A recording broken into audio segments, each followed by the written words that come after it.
Hi hello everyone, అందరికీ నమస్కారం. Welcome to Usha's మనవి. నేను మీ ఉషా అంకాల్.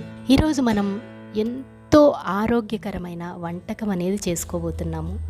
చూస్తున్నారు కదా, ఏం రైస్ అబ్బా ఇది అని అనుకుంటున్నారు కదా. ఇదేం రైసో తెలుసా? ఇది మునగాకు రైస్ అండి.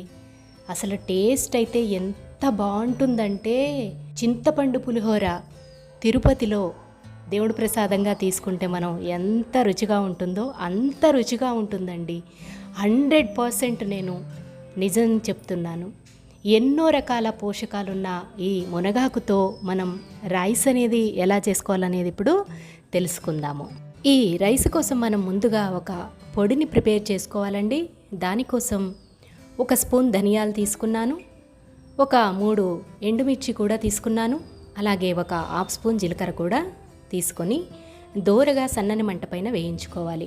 దానిలోనే 1 స్పూన్ తెల్ల నువ్వులు కూడా వేసుకుంటున్నానండి. మీకు కావాలంటే నల్ల నువ్వులైనా వేసుకోవచ్చు, ఏవైనా వేసుకోవచ్చు.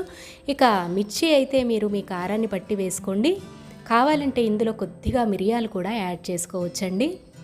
మిరియాలు వేసుకుంటే ఘాట్ అనేది ఇంకొంచెం ఎక్కువగా ఉంటుంది. స్పైసీగా తినే వాళ్ళకైతే అది చాలా బాగుంటుంది.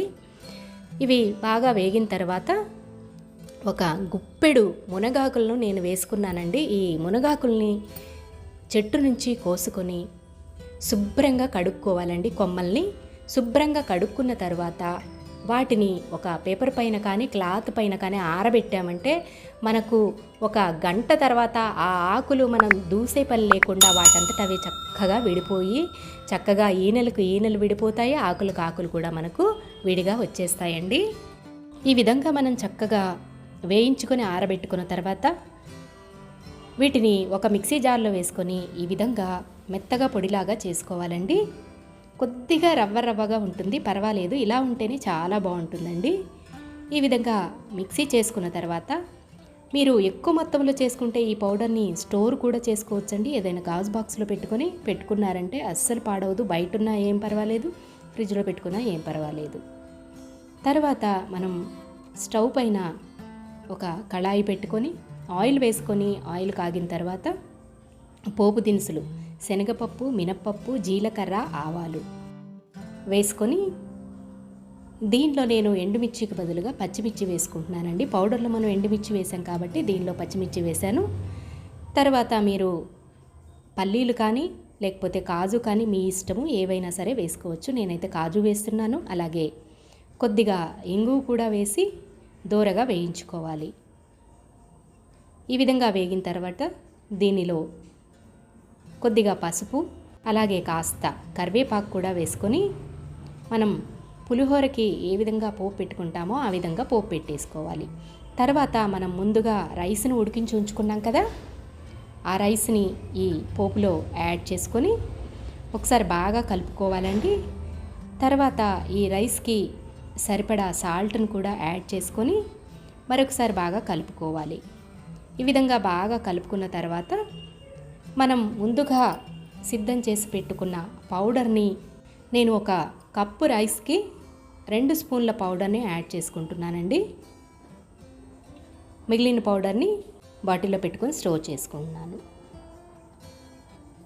ఈ విధంగా మొత్తం బాగా కలుపుకొని మంట లో ఫ్లేమ్లో పెట్టుకొని 1 నిమిషం పాటు మనం ఈ విధంగా చక్కగా వేయించుకోవాలండి. అప్పుడు పౌడర్లో ఏమైనా కాస్త కూస్త పచ్చిదనం ఉంటే అది కూడా పోతుంది. తర్వాత స్టవ్ కట్టేసుకున్న తర్వాత మీ పులుగును పట్టి నిమ్మకాయ అనేది పిండుకోవాలి. నేనైతే 1 నిమ్మకాయని పిండుకున్నాను. చాలామంది మునగాకు అనగానే చేదుగా ఉంటుందేమో అని భయపడుతూ ఉంటారండి. కానీ అస్సలు చేదు ఉండదండి. ఒక్కసారి ట్రై చేసి తిని చూడండి. ఎన్నో రకాల పోషకాలు అనేవి దీనిలో ఉన్నాయండి. ఆరోగ్యానికి ఆరోగ్యము, రుచికి రుచి. నిజంగా 100% నేను ఖచ్చితంగా చెప్తున్నానండి. మాకు నిమ్మకాయ ఇష్టం ఉండదు అని అనుకున్న వాళ్ళైతే మీరు పౌడర్ రెడీ చేసుకునేటప్పుడే దాంట్లో కొద్దిగా చింతపండునైనా యాడ్ చేసుకోవచ్చు. లేదు మాకు అసలు పులుపే ఇష్టం లేదు అనుకుంటే దాన్ని స్కిప్ చేయవచ్చు. మరి మీకు ఈ వీడియో నచ్చినట్లయితే మర్చిపోకుండా వీడియోని లైక్ చేసి షేర్ చేయండి. ఇప్పటి వరకు ఒకవేళ మన ఛానల్ని సబ్స్క్రైబ్ చేసుకోకపోతే మర్చిపోకుండా సబ్స్క్రైబ్ చేసుకోండి. ఇలాంటి ఎన్నో వీడియోస్ మన ఛానల్లో ఉన్నాయి, తప్పకుండా విజిట్ చేయండి. Thank you.